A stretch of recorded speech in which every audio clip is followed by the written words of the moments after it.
Hello बच्चों। तो स्वागत है एक और वीडियो में आपका। आज हम लोग वन शॉट में कम से कम टाइम में कोशिश करेंगे हाइड्रोकार्बन कंप्लीट करने का। आपको पता है काफी इंपॉर्टेंट चैप्टर है।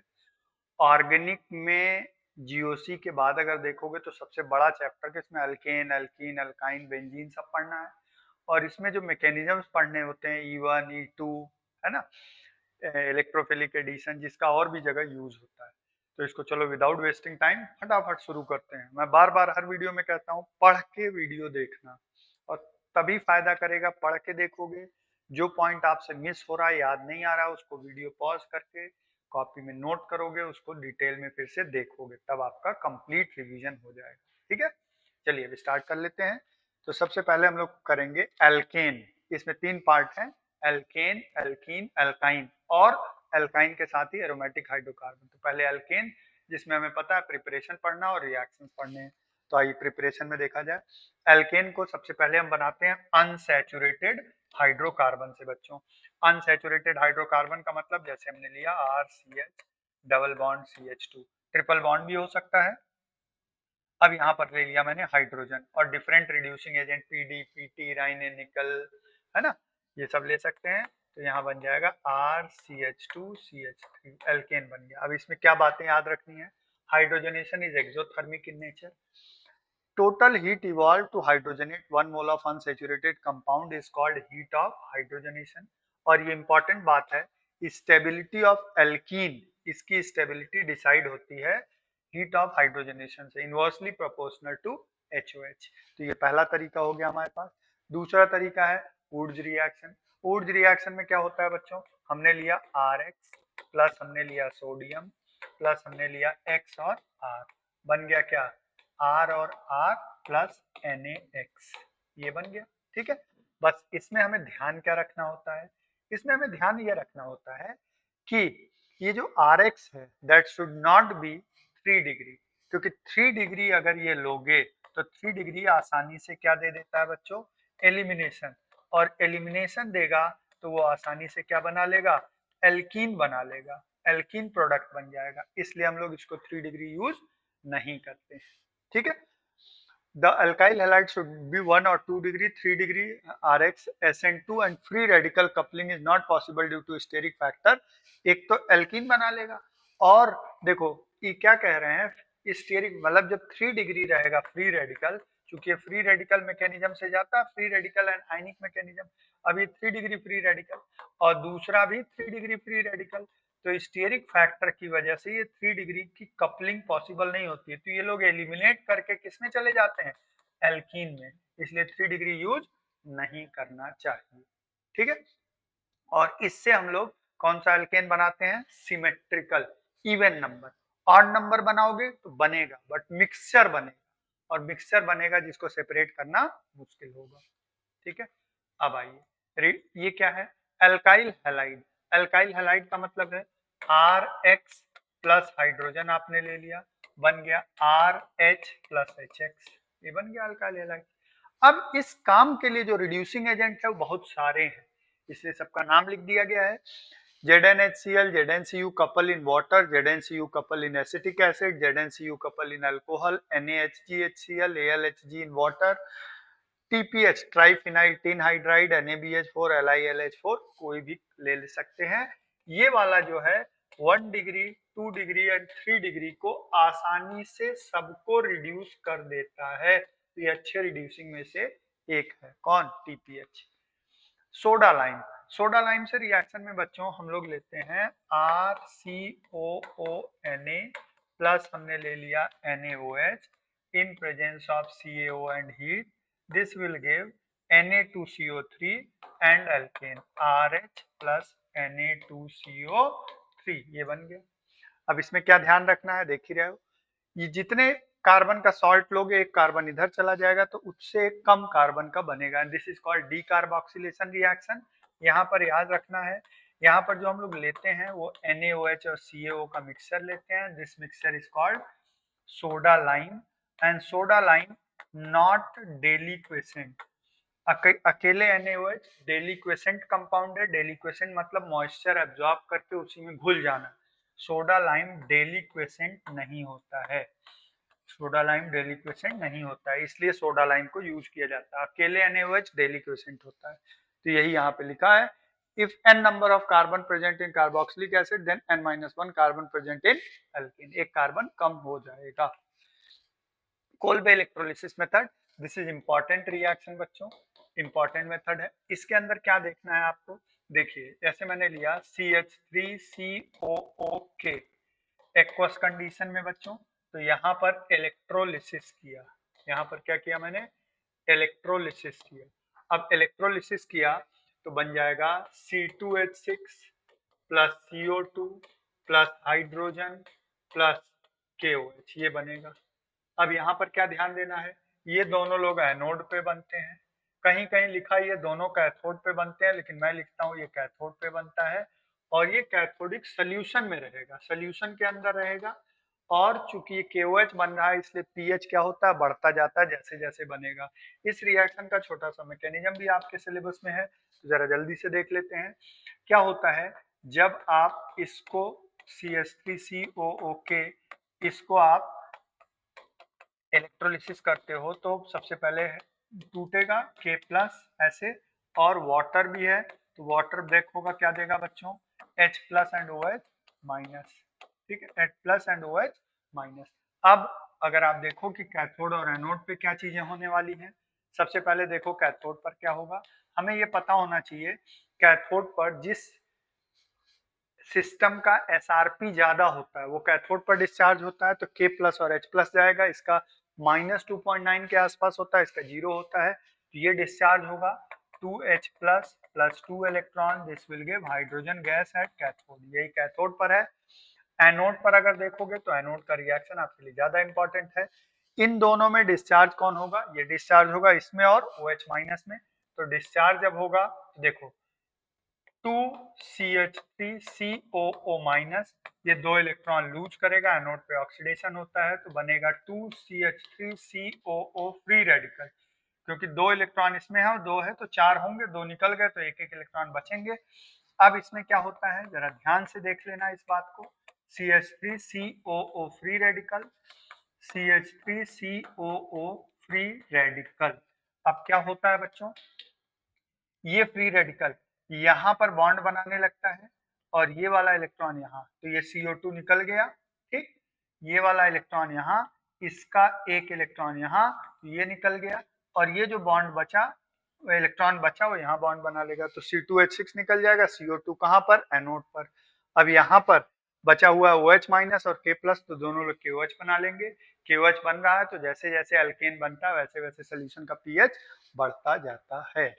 फिजिकल प्रॉपर्टी की बात करें तो पहले 4 मेंबर गैसेज होते हैं, नेक्स्ट 13 मेंबर 17 तक लिक्विड होते हैं, उसके आगे वैक्सी सॉलिड होते हैं, इसी में डीजल पेट्रोल वट्रोल आता है, इसमें एलपीजी है, CNG मीन्स इसमें गैसेज आते हैं, इसमें डीजल पेट्रोल आता है, और इसके इसमें हायर में वैक्स है, मोम। The boiling point of n alkane increase regularly with increase in molecular mass, number of carbon atom बढ़ता है, n alkane मतलब सीधी चेन अगर है, ब्रांचिंग बढ़ेगी, बॉइलिंग पॉइंट घटेगा। Melting boiling point even carbon alkane का अपने अगल बगल ऑड कार्बन से ज्यादा होता है, ध्यान रखें, इवन कार्बन का अपने अगल बगल ऑड कार्बन से ज्यादा होता है। Insoluble in water, soluble in organic solvent, solubility decreases with increase in molecular mass, ये सभी के लिए एक जैसा कॉमन ही चलता है। केमिकल रिएक्शंस की बात करें तो एल्केन में सबसे इंपॉर्टेंट रिएक्शन है free radical substitution, halogenation of alkene देखें फ्री रेडिकल सब्स्टिट्यूशन में। फ्री रेडिकल सब्स्टिट्यूशन में हमें मालूम है कि फ्री रेडिकल सब्स्टिट्यूशन में 3 स्टेप होते हैं, chain initiation, chain propagation, chain termination. Initiation, propagation, termination. तो इनिशिएशन में अब जैसे मैं अगर ये रिएक्शन लिख दूं आपके लिए CH4 प्लस Cl2, यहाँ पर मैं लिख दूं सनलाइट, तो बन जाएगा CH3Cl प्लस HCl, ठीक है।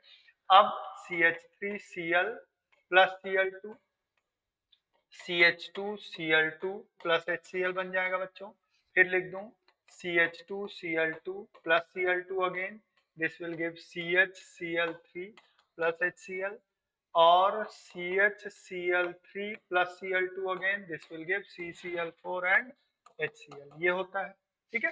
अब इस केस में अगर देखोगे प्रोपगेशन में इसमें 4 स्टेप हैं, तो प्रोपगेशन में जब इसका मैकेनिज्म लिखोगे तो 8 स्टेप आएगा। एक स्टेप में जो चीजें बनी है उसको बनाने में 2 स्टेप प्रोपगेशन का लगता है।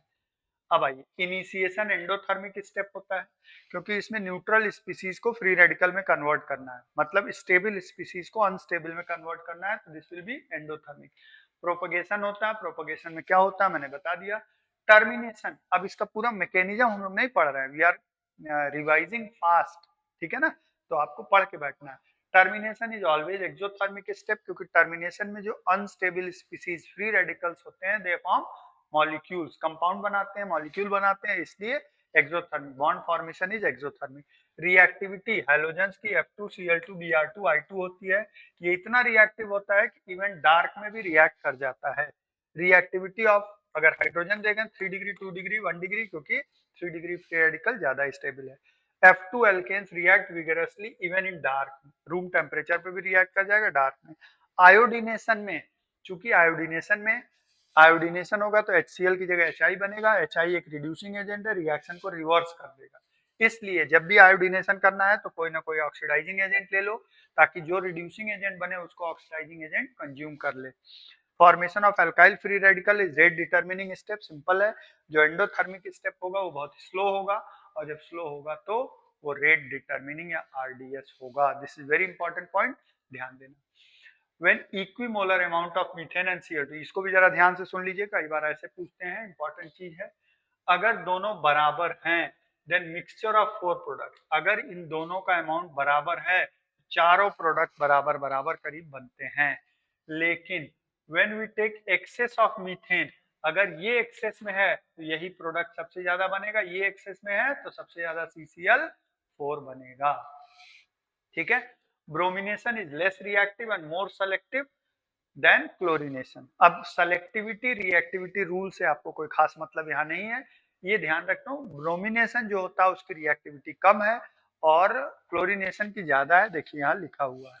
अब यहाँ पर इससे एक स्टेटमेंट हमें ये ध्यान रखना है, जैसे मैंने ये वाला रिएक्शन ले लिया, CH3 CH CH2 CH3, इसमें अगर मोनोक्लोरिनेशन आप कराना चाहते हो तो मोनोक्लोरिनेशन जब कराओगे तो कौन कौन से प्रोडक्ट बनेंगे बच्चों?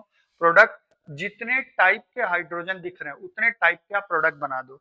ये दोनों एक जैसे होंगे, एक यहाँ पे बनेगा, मतलब ये दोनों एक जैसे, मतलब एक प्रोडक्ट, एक यहाँ पर प्रोडक्ट बनेगा 3 डिग्री का, एक 2 डिग्री का और एक इधर का। तो अगर हम प्रोडक्ट बनाए CH3 CH CH2 Cl CH2 और CH3, एक प्रोडक्ट हम ये बना देंगे CH3 CH CH3 Cl CH2 CH3, एक प्रोडक्ट हम ये बना देंगे बच्चों।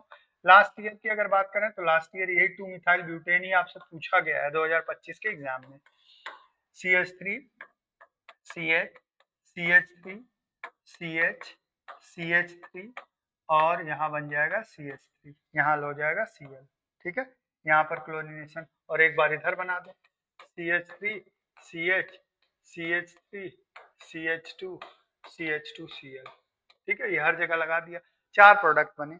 अब इन 4 प्रोडक्ट में हमें ध्यान रखना होता है कि हमें पूछा था कितने बने, तो स्ट्रक्चरल 4 बने। स्टीरियो भी इंक्लूड कर ले, तो स्टीरियो इंक्लूड करोगे तो ये कायरल है तो इसमें +1 और जोड़ दिया जाएगा, इधर ये कायरल है तो इसमें +1 एक और जोड़ दिया जाएगा, यानी 4 और 2 जो जोड़ के टोटल कितने हो जाएंगे 6। अब अगली बात, क्लोरीनेशन जब कराओगे तो सारे प्रोडक्ट ठीक ठाक अमाउंट में बनते हैं, 3 डिग्री ज्यादा बनेगा लेकिन सारे ठीक ठाक अमाउंट बनते हैं। लेकिन अगर इसी में ब्रोमिनेशन कराओगे तो 99% 3 डिग्री वाला ही प्रोडक्ट बनेगा, यही वाला 99% यही बनेगा। रीजन, ब्रोमिनेशन लेस रिएक्टिव है तो ज्यादा सेलेक्टिव है, ज्यादा सेलेक्टिव का मतलब सबसे स्टेबल वाला प्रोडक्ट ही वो सबसे ज्यादा बनाएगा, ठीक है। आगे बढ़ते हैं। सल्फोनेशन, ये भी फ्री रेडिकल सब्स्टिट्यूशन है, बट सल्फोनेशन में क्या लिखा है, lower alkanes are not easily sulphonated, क्योंकि इसमें ब्रेकिंग हो जाती है। हायर मेंबर मतलब 6 या उससे ज्यादा के कार्बन का सल्फोनेशन किया जाता है, लोअर मेंबर को करोगे तो वो ब्रेक हो जाते हैं कार्बन, ठीक है। सेम यही चीज सल्फोनेशन का सेम चीज नाइट्रेशन में भी होता है, लोअर मेंबर का नाइट्रेशन नहीं किया जाता है, हायर मेंबर का नाइट्रेशन करते हैं 6 से ज्यादा। आइसोमराइजेशन। अगर ये कंडीशन है एनहाइड्रस HCl 300 डिग्री टेम्परेचर तो चेन आइसोमर बन जाता है, this reaction is called isomerisation. Aromatisation और डिहाइड्रोजनेशन और कैटालिटिक रिफॉर्मिंग, इसमें क्या है, देखो 6 कार्बन है, Cr2O3 Al2O3 600 degree temperature, aromatic बन गया। डिहाइड्रोजनेशन का मतलब है हाइड्रोजन इसमें निकल जाता है। अगर यही 7 कार्बन का स्ट्रेट चेन ले लोगे तो टॉल्यूइन बन जाएगा, ठीक है। पायरोलिसिस और क्रैकिंग, क्रैकिंग वर्ड हम यूज करते हैं स्पेशली फॉर हाइड्रोकार्बन। क्रैकिंग का मतलब पटाखे से है, क्रैकिंग का मतलब है यहाँ पे आवाज आने से, और हाइड्रोकार्बन यूज करते हैं। पायरोलिसिस मतलब थर्मल डिकम्पोजिशन।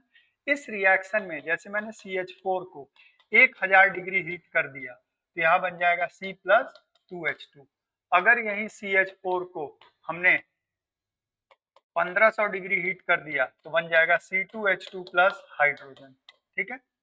इसी तरीके से अगर हम इथीन ले लें, C2H6 ले लें, Al2O3 500 डिग्री हीट कर दें तो यहाँ बन जाएगा C2H4 प्लस हाइड्रोजन। ये सब पायरोलिसिस है। अब याद रखो, जैसे पायरोलिसिस कोई केमिकल रिएक्शन इसलिए नहीं बोलते कि प्रोडक्ट इसमें फिक्स नहीं है। जैसे 4 कार्बन की पायरोलिसिस करो तो 4 कार्बन का एल्कीन, 3 का एल्कीन और एल्केन, 2 का एल्कीन और एल्केन, 1 का एल्केन, मतलब जितने कार्बन की पायरोलिसिस होगी उससे कम कार्बन के सारे एल्केन और एल्कीन बनेंगे और उतने कार्बन का एल्कीन भी बनेगा, तो बहुत सारे प्रोडक्ट बनते हैं।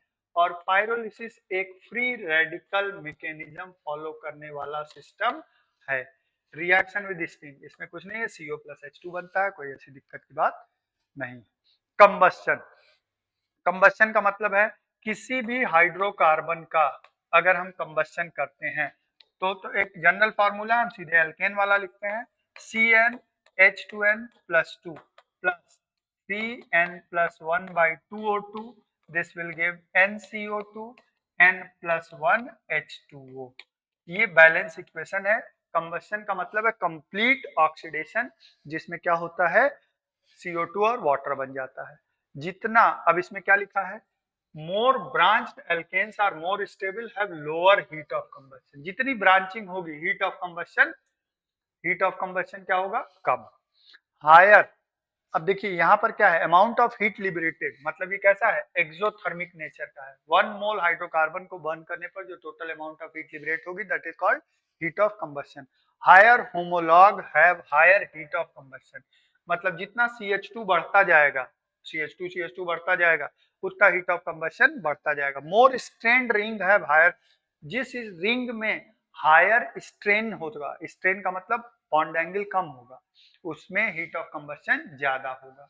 पर CH2 का मतलब CH2 यूनिट बढ़ाना, ठीक है। ये तो जनरल बात हो गई। अब आइए आता है कंट्रोल्ड ऑक्सीडेशन। कंट्रोल्ड ऑक्सीडेशन का मतलब है, जैसे मान लीजिए मैंने CH4 लिया और यहाँ पर मैंने नेसेंट ऑक्सीजन लिया, कॉपर और 300 डिग्री लिया, यहाँ बन गया CH3OH, अल्कोहल बन गया, अल्केन से अल्कोहल। लेकिन यहीं पर अगर मैंने मॉलिब्डेनम ऑक्साइड ले लिया और हीट ले लिया, ठीक है, मॉलिब्डेनम ऑक्साइड और हीट ले लिया तो यहाँ पर बन जाएगा HCHO, क्या बन जाएगा, सीधे एल्डिहाइड बन जाएगा। अल्केन से अल्कोहल, अल्कोहल से एल्डिहाइड, एल्डिहाइड से एसिड। अब मैंने C2H6 लिया और ऑक्सीडेशन किया और मैंने ले लिया यहाँ पर K2Cr2O7H+, एसिडिफाइड, तो सीधे क्या बन जाएगा, एसिड बन जाएगा, ठीक है।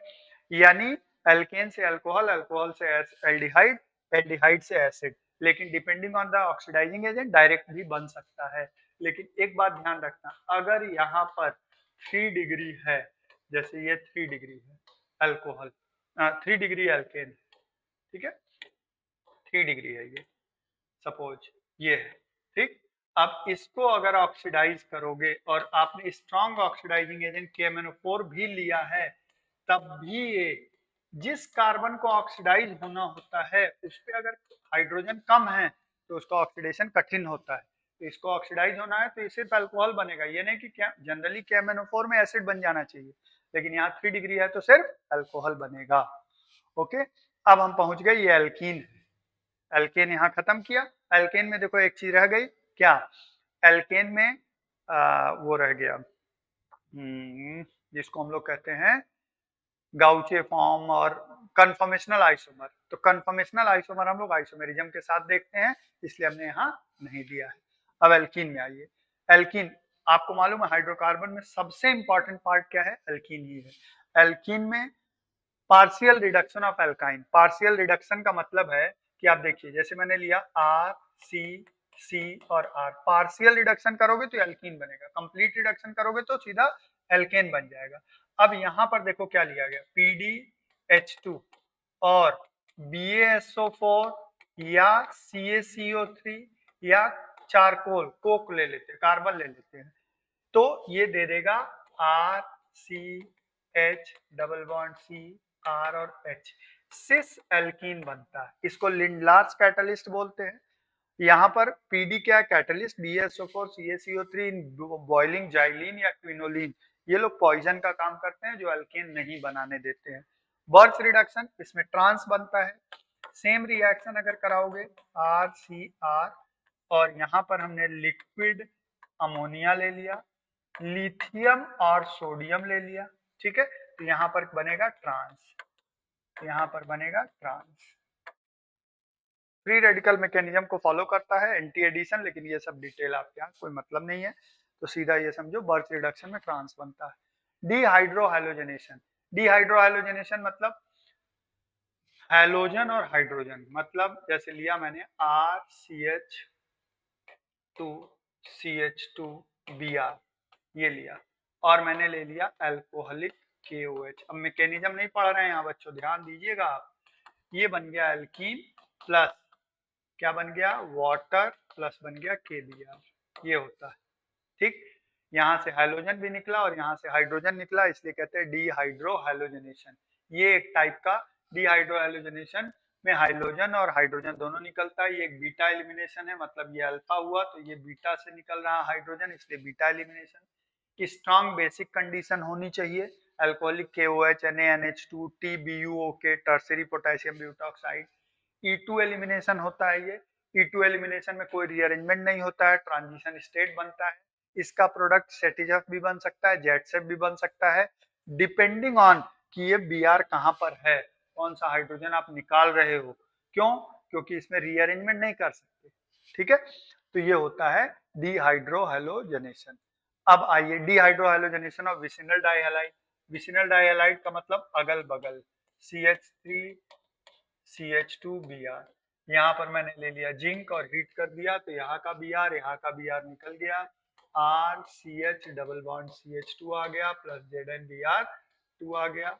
ये विसिनल डाइहैलाइड से डिहैलोजनेशन, केवल हैलोजनेशन है।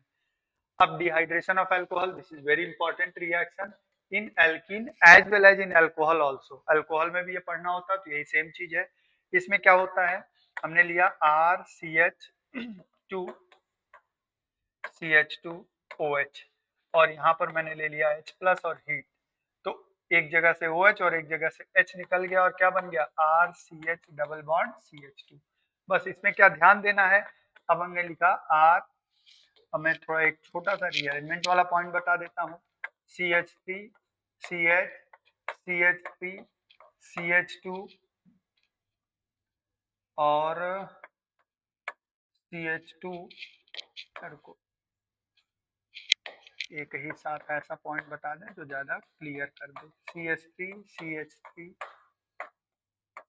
और है CH2 और CH2OH, चलो यहाँ बना दें OH, ये है आपके पास। अब इसका मैं अगर करूंगा डिहाइड्रेशन, तो देखो जहां से OH निकलेगा यहीं पे प्लस चार्ज आएगा, ठीक है। जहां OH निकलेगा वहीं पर क्या चार्ज आएगा बच्चों?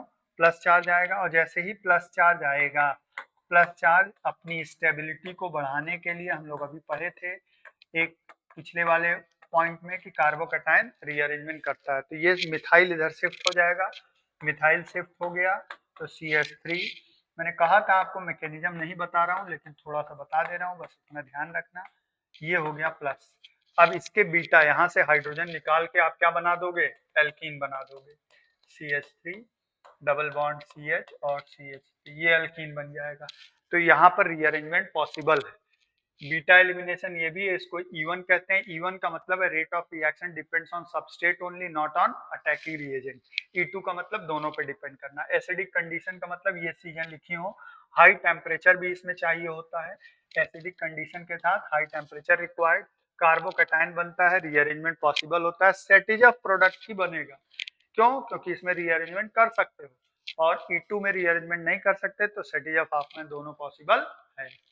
कोल्बे इलेक्ट्रोलिसिस मेथड, इसको हमने लिख तो दिया है बट चूंकि अभी एनसीईआरटी में दिया नहीं है तो इसको आप छोड़ सकते हो। एल्केन का कोल्बे इंपॉर्टेंट है, मैं रिएक्शन खाली लिख देता हूँ, जो बच्चे एक्स्ट्रा थोड़ा जानना चाहते हो उनके लिए लिख देता हूँ, मैकेनिज्म की जरूरत नहीं है। COOK एक्वस कंडीशन में यहाँ पर इलेक्ट्रोलिसिस करोगे तो यहाँ पर बन जाएगा CH2 double bond CH2 plus 2CO2 plus hydrogen plus 2KOH। वही सेम कंडीशन, पीएच बढ़ेगा, कैथोड पे बनेगा, ये दोनों लोग एनोड पे बनेंगे, बट ये एनसीईआरटी में नहीं दिया है।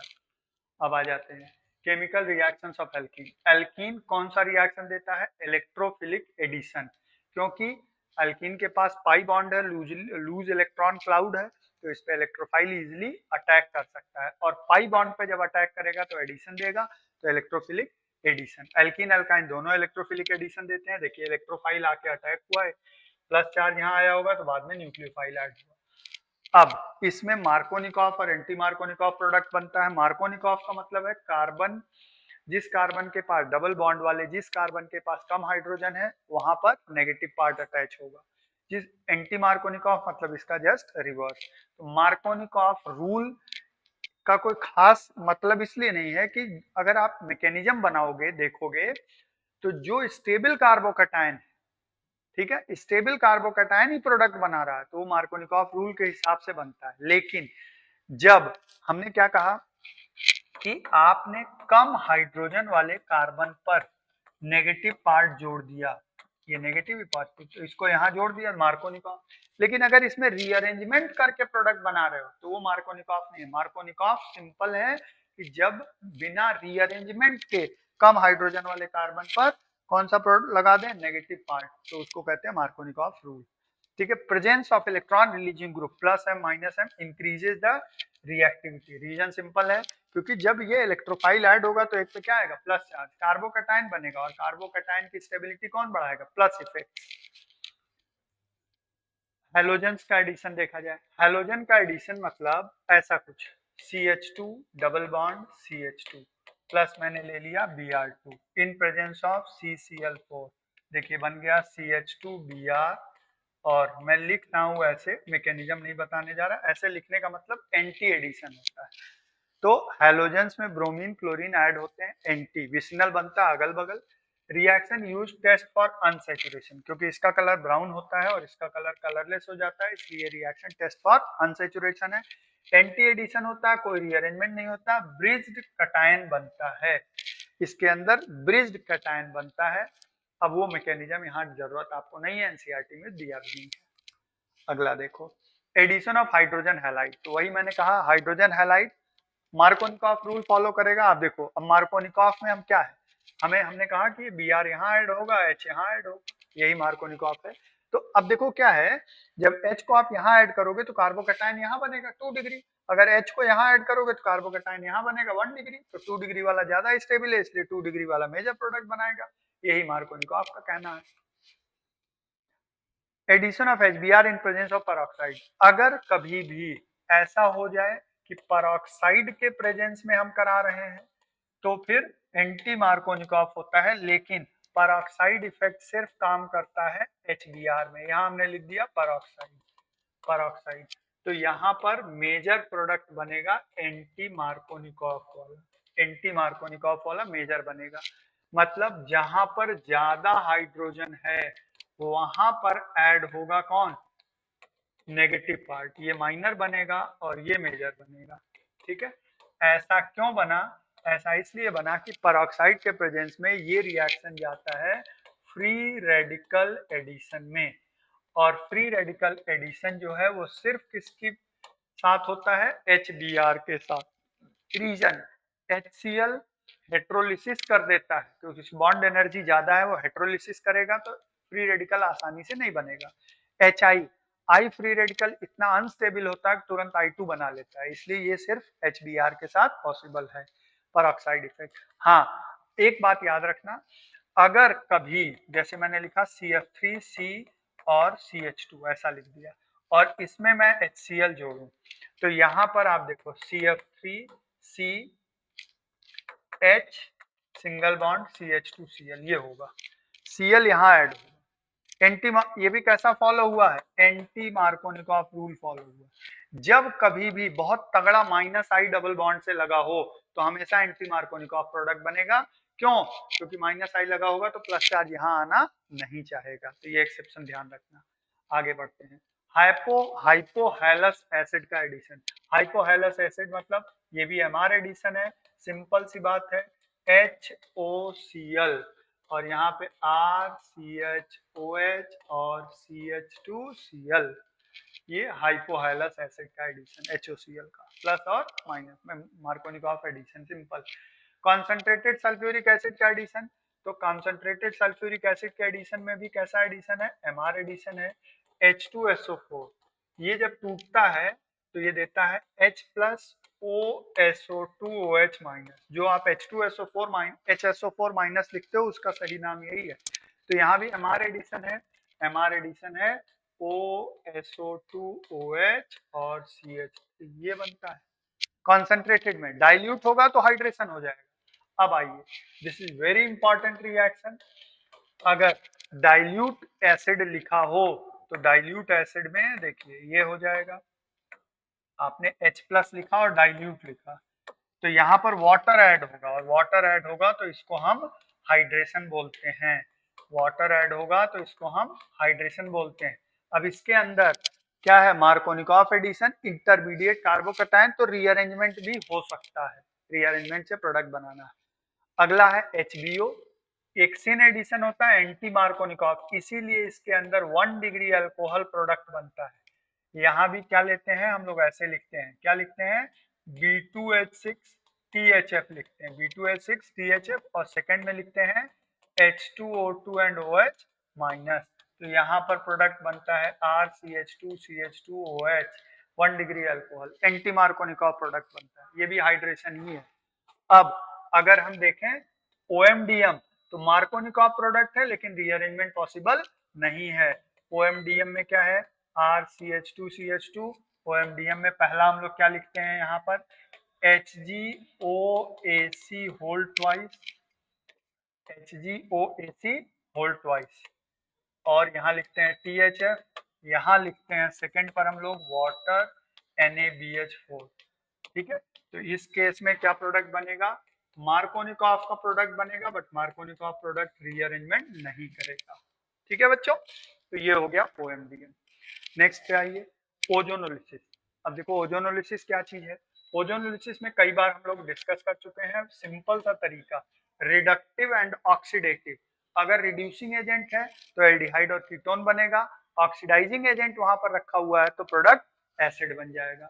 लेकिन अगर हम ऐसे लिखें O3 तो और ZnH2O, मतलब ये रिडक्टिव ओजोनोलिसिस है, सीधा करते हैं O और O दे दीजिए, मतलब प्रोडक्ट क्या बन जाएगा, RCHO प्लस HCHO, सिंपल ऐसे प्रोडक्ट बना दो, कुछ भी हो, जैसे देखो ये लिया हुआ है, यहाँ देखो अब लिख दिया गया O3 ZnH2O, ऐसा O और O, मतलब CHO CH2 CH2 CH2 CH2 OCH और CH2 कितनी बार है, 4, और CHO, ये प्रोडक्ट बन गया, ठीक है।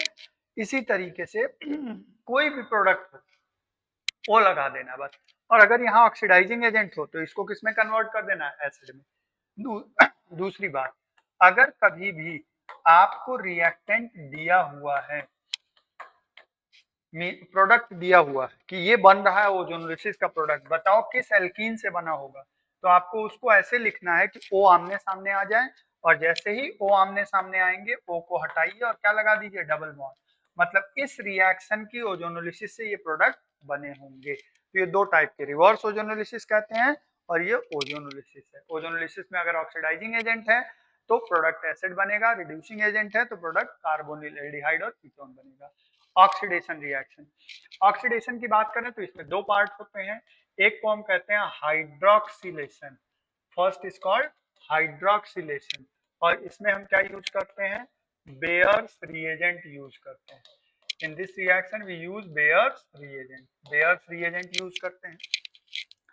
बेयर्स रिएजेंट जब हम यूज करते हैं तो बेयर्स रिएजेंट क्या है, एल्केलाइन KMnO4 है बच्चों, एल्केलाइन KMnO4 कितने परसेंट, 1% एल्केलाइन, बहुत डाइल्यूट एल्केलाइन KMnO4 है। इस केस में सीधा सा कोई दिक्कत की बात ही नहीं है, जब भी आप ये रिएक्शन लोगे तो इसमें हाइड्रोक्सिलेशन होगा। हाइड्रोक्सिलेशन का मतलब दोनों जगह क्या जोड़ देना है, OH, वो भी सिन एडिशन। तो इसमें एकदम सिंपल। दूसरा रिएक्शन है, अगर हम स्ट्रॉन्ग ऑक्सीडाइजिंग एजेंट ले लें, स्ट्रॉन्ग ऑक्सीडाइजिंग एजेंट, तब देखिए क्या होगा। स्ट्रॉन्ग ऑक्सीडाइजिंग एजेंट में बच्चों आप देखिए, जैसे हमने लिया CH2 ये ले लिया, और स्ट्रॉन्ग ऑक्सीडाइजिंग एजेंट का मतलब हमने ले लिया K2Cr2O7H+ या KMnO4H+, ये ले लिया। तो यहाँ पर क्या बन जाएगा, इस केस में COH ऑक्सैलिक एसिड बन जाएगा, एसिड हो जाएगा पूरा। अब इधर आओ, अगर हम देखें इस केस के अंदर RCH डबल बॉन्ड CH2, और यही सेम कंडीशन ले लें तो RCOH प्लस CO2 और वाटर, जो टर्मिनल होगा वो बच्चों बनाएगा CO2 और वाटर टर्मिनल वाला, और ये बनाएगा एसिड। तो ये स्ट्रॉन्ग के केस में होता है। अब आइए, ये कहाँ पहुंच गए हम लोग, एल्काइन पे। इसमें पॉलीमराइजेशन भी एक छोटा सा रिएक्शन होता है, जिसमें जानते हो पॉलीथीन बनता है। अब हम पहुंच गए किस पे, एल्काइन पे। एल्काइन में हम क्या करते हैं, डीहाइड्रोहैलोजनेशन, वो भी कौन सा, मल्टीपल डीहाइड्रोहैलोजनेशन करते हैं। ये डीहाइड्रोहैलोजनेशन कैसा होता है बच्चों, मल्टीपल डीहाइड्रोहैलोजनेशन। मल्टीपल का मतलब एक से ज्यादा स्टेप में हो रहा है। कैसे, देखें, मल्टीपल डीहाइड्रोहैलोजनेशन मतलब RCH Br और मैंने ले लिया CH2Br। इस केस में मैंने ले लिया 2 मोल एल्कोहलिक KOH, या 1 मोल KOH 1 मोल NaNH2, ऐसा ले लिया। तो इस केस में आप देखो क्या होगा, एक बार ये Br इस हाइड्रोजन के साथ निकलेगा, एक बार ये Br इस हाइड्रोजन के साथ, बीटा वाला हाइड्रोजन निकलता है, 2 बार निकलेगा तो 2 का प्रोडक्ट क्या बन जाएगा, ऐसा बन जाएगा, है कि नहीं, +2 KBr बन जाएगा +2H2O बन जाएगा। दिस इज मल्टीपल डीहाइड्रोहैलोजनेशन, ये भी E2 एलिमिनेशन होता है। अब डीहाइलोजेनेशन रिएक्शन, डीहाइलोजेनेशन में क्या है बच्चों, RC हमने ले लिया Br CH Br2 और ले लिया यहाँ 2 जिंक और हीट कर दिया। अब दोनों Br यहाँ से निकल गए तो यहाँ बीच में ट्रिपल बॉन्ड आ जाएगा, RC ट्रिपल बॉन्ड CH, ये डीहाइलोजेनेशन हो गया। हाइड्रोलिसिस ऑफ कार्बाइड, तो आपको पता है CaC2 प्लस वाटर अगर ले लोगे, CaC2 प्लस वाटर से बन जाएगा C2H2 plus CaOH whole twice, C2H2 plus CaOH whole twice, ठीक है। अब इस केस में CaC2 के बारे में देख लेना, Ca++ एंड C माइनस, इन दोनों के बीच आयनिक बॉन्ड होता है, इसलिए इसके अंदर 2 पाई बॉन्ड होता है और 1 सिग्मा बॉन्ड होता है, और ये दोनों का बॉन्ड कैसा है, आयनिक। तो ये कैल्शियम कार्बाइड तो C2H2, मैग्नीशियम कार्बाइड लोगे तो प्रोपाइन बन जाएगा, एल्यूमिनियम कार्बाइड लोगे तो मीथेन बन जाएगा। अब आइए रिएक्शंस ऑफ एल्काइन। एल्काइन भी कौन सा रिएक्शन देते हैं, EAR, इलेक्ट्रोफिलिक एडिशन। लेकिन ध्यान क्या रखना है, एल्कीन का EAR फास्ट होता है, एल्काइन का EAR स्लो होता है।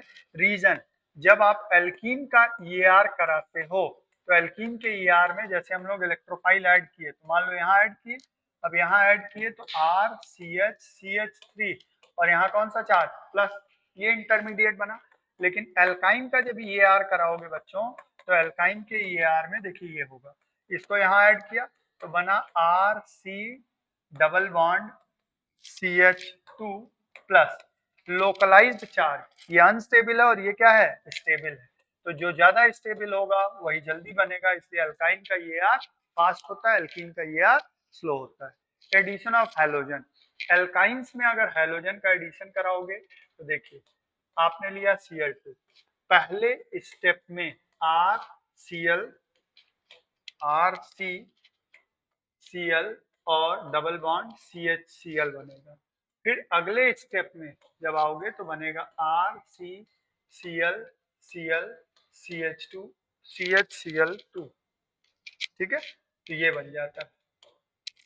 ठीक, तो जब तक सिंगल बॉन्ड नहीं आ जाएगा तब तक रिएक्शन होता रहेगा। Addition of halogen acid simple है, ये भी MR एडिशन जैसा ही होगा, RCCH और मैंने ले लिया 2 HCl सीधा, तो दोनों Cl को एक जगह जोड़ दीजिए, दोनों R को एक जगह जोड़ दीजिए, दोनों CH को CH3। ठीक है, अब आइए नेक्स्ट HOX का एडिशन। HOX का एडिशन मीन्स RCCH और HOX या HOCl कुछ भी ले लो तो बन जाएगा RCOH डबल बॉन्ड CHX और फिर से जब HOX ऐड होगा तो RCOH OH और CHX2 बनेगा। और पता है कि दो OH अगर एक कार्बन पर है तो क्या होगा, अनस्टेबल, और अनस्टेबल होगा तो ये तुरंत टूटेगा, यहाँ से क्या निकल जाएगा, वाटर, RCOCHX2 ये हो गया। अब इसमें क्या ध्यान देना है कि जब ये वाटर निकल गया तो यानी क्या बना, इसके रिस्पेक्ट में ये alpha alpha alpha di halo carbonyl, तो देखिए यही लिखा है alpha alpha di halo ketone, अगर यहाँ R की जगह H होता तो एल्डिहाइड। 10 मिनट, तो alpha alpha di halo carbonyl. ठीक है, अब आ जाइए यहाँ पर नेक्स्ट आइए, addition of water, this is very important reaction, water का एडिशन, इसी को हम लोग कुचेरोव रिएक्शन भी बोलते हैं, कुचेरोव्स रिएक्शन, कुचेरोव रिएक्शन। और ये अब एनसीईआरटी में नाम नहीं दिया है कुचेरोव, लेकिन आपको ध्यान रखना है इस केस में MR एडिशन होता है, लेकिन याद रखिएगा ये इलेक्ट्रोफिलिक एडिशन नहीं है, न्यूक्लियोफिलिक एडिशन रिएक्शन।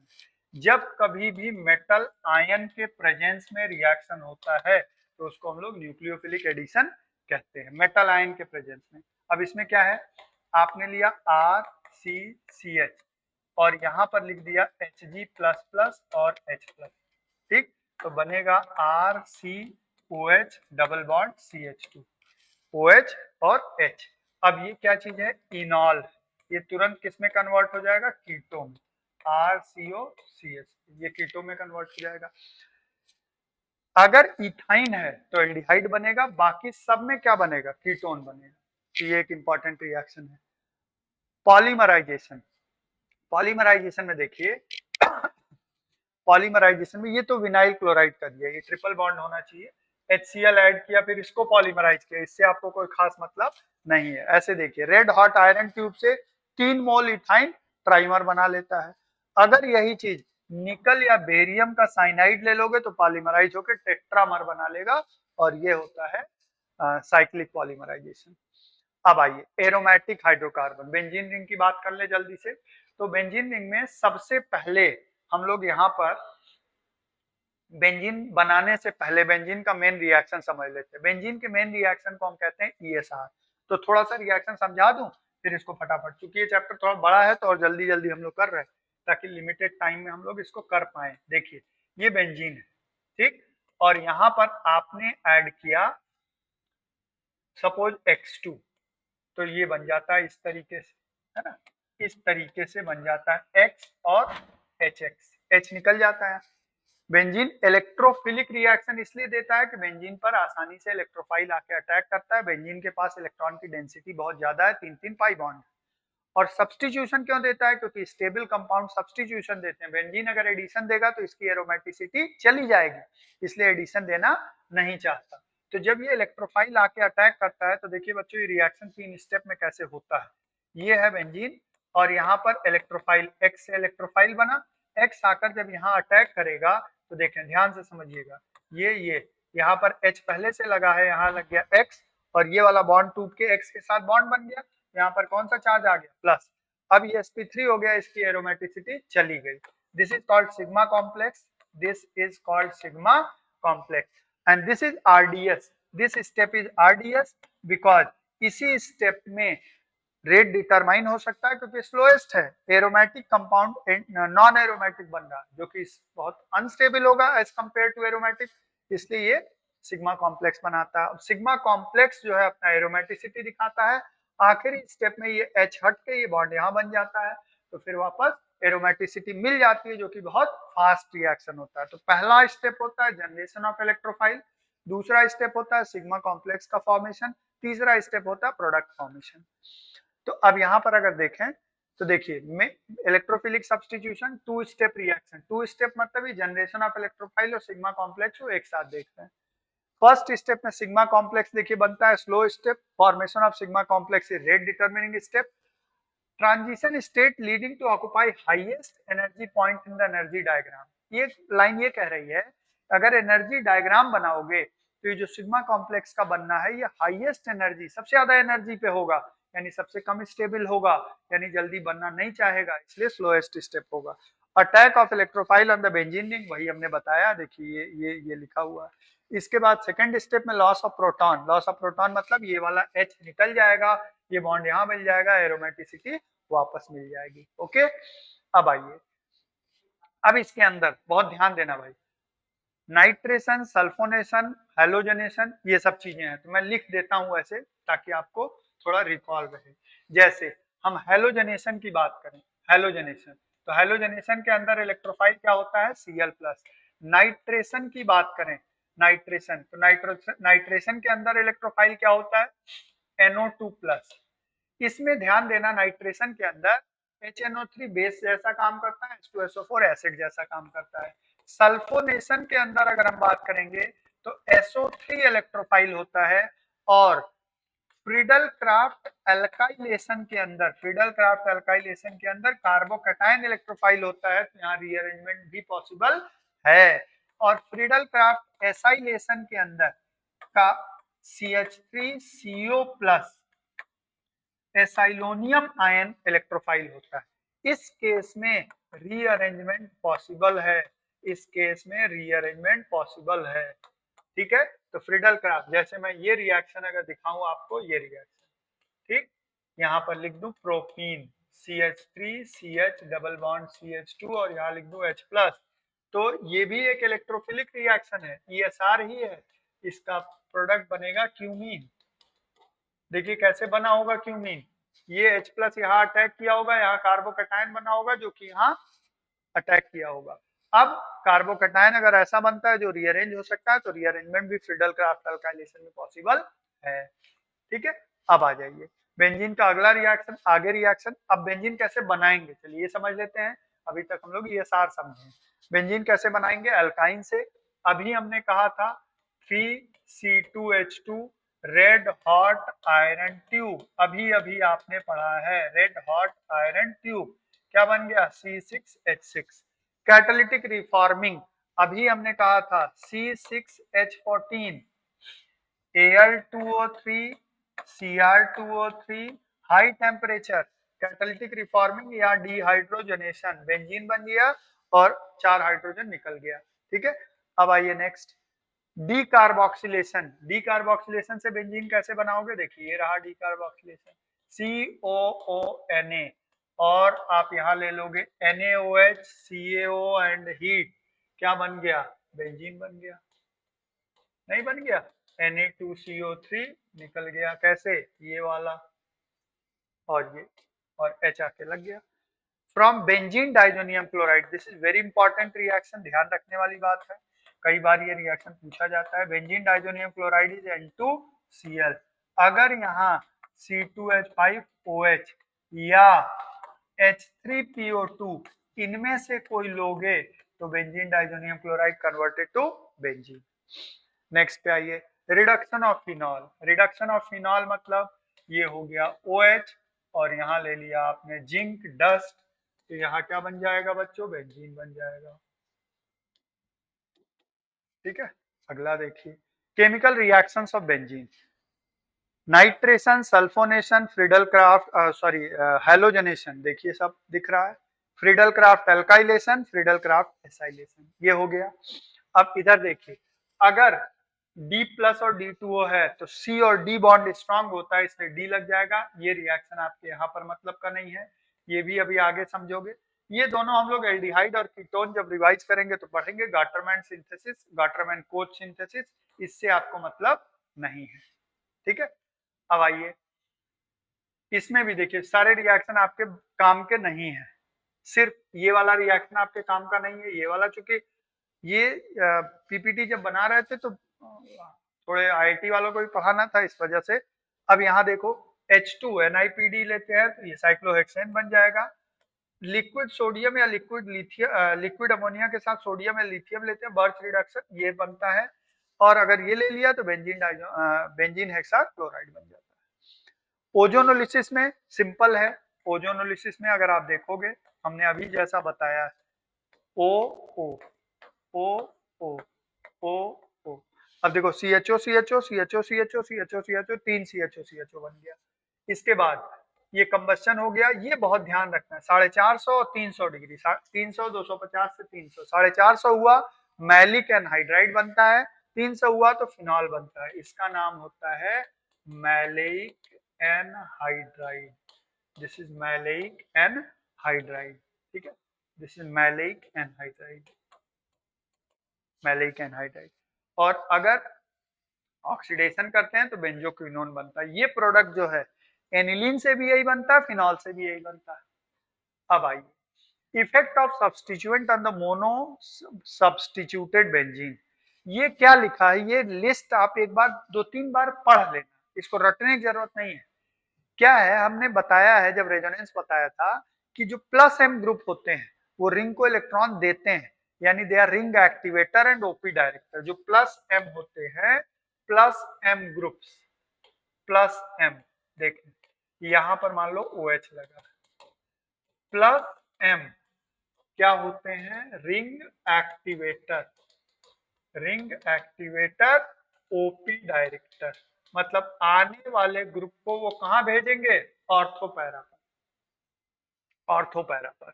और जो माइनस एम ग्रुप होते हैं, माइनस एम, जैसे NO2 लगा, ये minus M, they are meta director, meta director and they are ring deactivator, ring deactivator, deactivator, ring deactivator. Halogens खाली एक्सेप्शन है, जो ओपी डायरेक्टर है बट रिंग डीएक्टिवेटर है।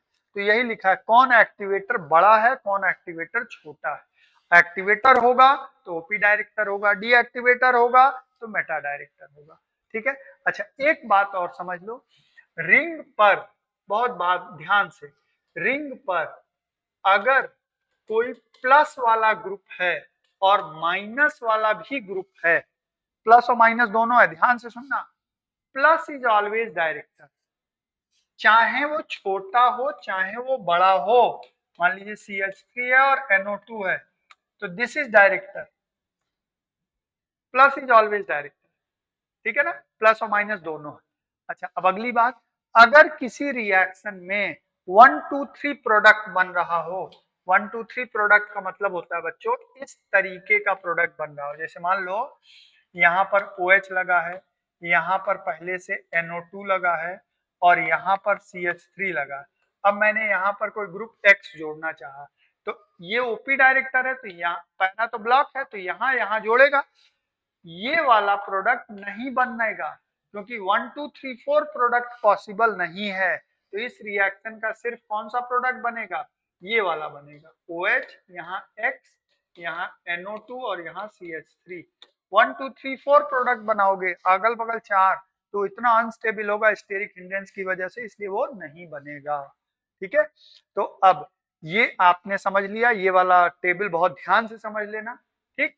अच्छा, एक चीज केवल और बता दूं, फिर ये कंप्लीट हो गया, खत्म हो गया। जैसे मान लो कभी ऐसा रिंग दे दे, ऐसा रिंग, कई बार होता है बच्चे इसमें बड़ा कंफ्यूज रहते हैं, बड़ा सा सवाल आ जाता है, ऐसा कोई रिंग दे दे, ठीक है, ऐसा रिंग दे दे, ऐसा, ठीक। अब इस पे कह दे Br2 जोड़ो Fe के साथ, तो इलेक्ट्रोफिलिक सब्स्टिट्यूशन है। तो देखो कहाँ जुड़ेगा, कौन प्रोडक्ट बनेगा, 100% समझ लो। पहले आइडेंटिफाई करो दोनों रिंग में कौन एक्टिवेटेड रिंग है। तो देखो ये इलेक्ट्रॉन इधर शिफ्ट होगा, ये इधर आएगा, ये डीएक्टिवेटेड रिंग हो गई। ये लोन पेयर इनके पास जाएगा तो ये एक्टिवेटेड रिंग हो गई, यानी प्रोडक्ट Br इसी रिंग पे लगेगा। अब ये कैसा ओपी डायरेक्टर, तो बी आर कहाँ लगेगा, पैरा, तो इस चीज को आप ध्यान रखना, ठीक है।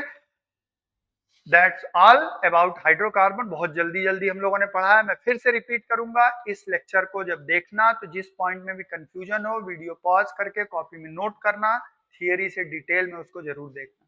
चलिए मिलते हैं अगले वीडियो में, थैंक यू।